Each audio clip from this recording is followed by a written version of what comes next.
Permettez-moi, en exergue de mon propos introductif, de souligner le timing opportun de ce comité d'efficacité de l'aide, cet exercice auquel le Premier ministre nous a conviés aujourd'hui, juste quelques jours après le lancement du programme d'apaisement social, dont l'objectif est de subvenir aux besoins des groupes les plus vulnérables grâce à des mesures d'accompagnement allant des transferts monétaires jusqu'à des appuis directs aux agriculteurs.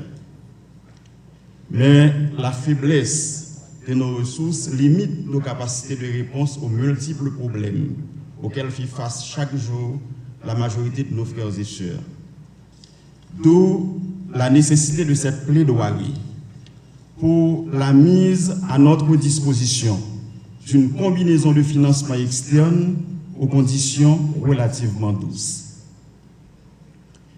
Ainsi donc, la tenue de ce comité d'efficacité de l'aide dans ce moment particulier est d'autant plus opportune que le contexte d'aujourd'hui en est un de grande incertitude. L'économie haïtienne subit déjà de plein fouet les effets de la flambée des prix des principaux produits que nous importons,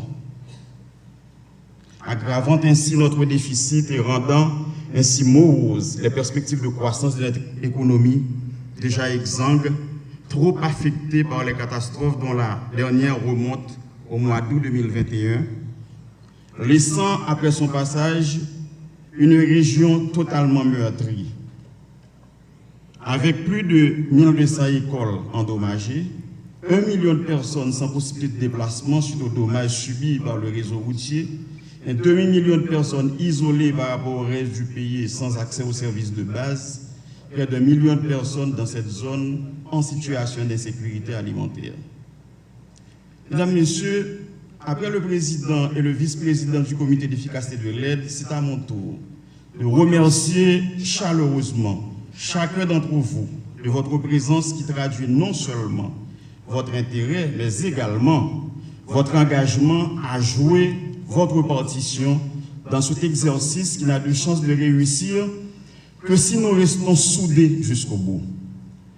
D'ailleurs, la création même du fonds fiduciaire est la preuve la plus illustrante que dans des contextes difficiles, les actions ne génèrent de résultats que si la bonne volonté et la capacité d'écoute sont au rendez-vous. Et c'est tout à l'honneur des Nations Unies qui nous ont offert un concours et une collaboration sans phare.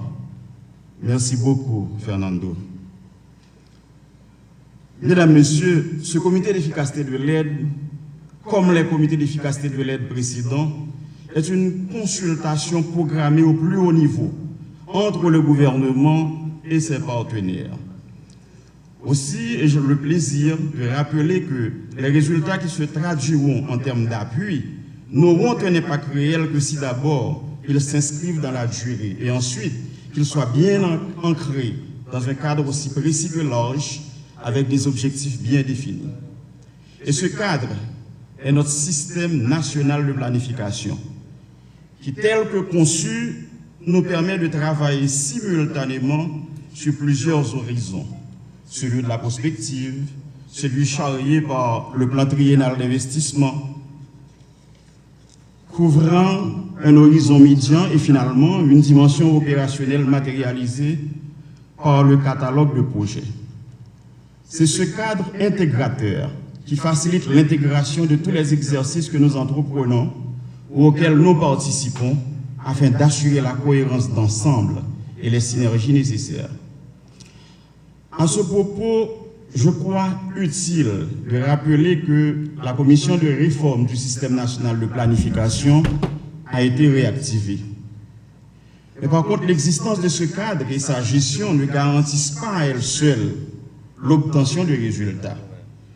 Parce que, comme vous le savez bien, notre budget d'investissement est également financé par des ressources externes. Heureusement, nous disposons d'un outil au service de l'efficacité de l'aide. Cet outil, mis à notre disposition depuis 2009, est connu sous le nom de module de gestion de l'aide externe, est en quelque sorte une banque de données interactive en ligne qui fournit les informations sur programmes et projets financés par la communauté internationale. Mesdames, Messieurs, la première phase, celle de la conception, a bien été conduite et terminée dans des délais raisonnables. Il est impératif d'éviter que la seconde phase, celle de l'exécution, soit entravée, faute de projets bien conçus, jusque dans les moindres détails.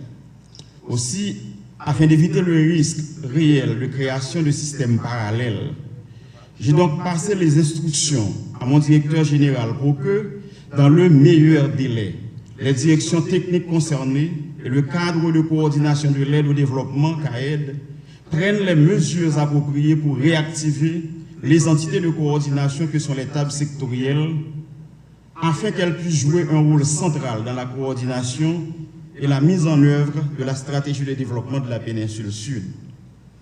Cette mise en mouvement des tables sectorielles permettra d'abord au gouvernement de s'approprier l'ensemble des programmes et activités. Elle facilitera ensuite la mise en place d'un système d'information qui sera disponible pour tous les acteurs et finalement, cette mise en mouvement garantira l'utilisation d'un seul mécanisme, d'un seul forum pour la fonction de coordination. Le ministère de la Planification et de la Coopération externe, conjointement avec le ministère de l'Économie et des Finances et en collaboration avec la primature, est en charge d'administrer et de gérer ce module dont les principaux utilisateurs sont les unités d'études et de programmation UEP des ministères sectoriels. Aussi, je profite de ce forum où vous êtes tous présents, représentants des ministères, des agences bilatérales et multilatérales, des ONG, des agences d'exécution, pour vous exhorter à utiliser cet outil mis à votre disposition par le MPCE. Alimentez-le et concourez à l'actualisation et à la validation trimestrielle telles qu'elles sont sollicitées par le secrétariat technique du MGAE. Mesdames, Messieurs, le temps presse. Les besoins sont urgents. La fenêtre d'opportunité qui s'est ouverte avec le fonds fiduciaire ne pourra le demeurer que si, et seulement si, cette dynamique est maintenue et intensifiée. La volonté politique est là et l'effort national est déjà au rendez-vous. En témoigne la participation en personne du Premier ministre au déroulement de toutes les assises depuis le mois d'août 2021. Les résultats seront au rendez-vous. Puisse ce comité d'efficacité de l'aide nous permettre de franchir les dernières étapes préalables à la mise en œuvre des projets ayant une incidence directe sur les conditions de vie des habitants de la péninsule Sud, où après 9 mois encore, les stigmates sont toujours présents.